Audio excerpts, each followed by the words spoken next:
Здоровье пережившего покушение словацкого премьер-министра Роберта Фицо находится вне опасности, сообщает из Братиславы. Министр обороны Роберт Калинак заявил.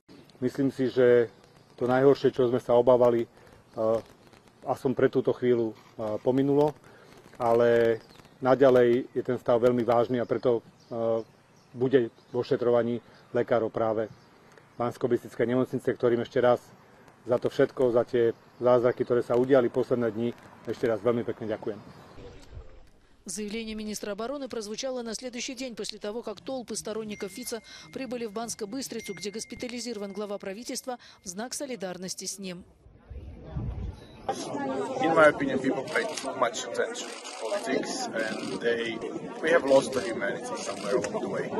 Покушение на 59-летнего премьер-министра Словакии, которого многие позиционируют как пророссийского популиста, произошло 15 мая в городе Гандлово, где проходило выездное заседание правительства. Роберт Фицо получил огнестрельные ранения.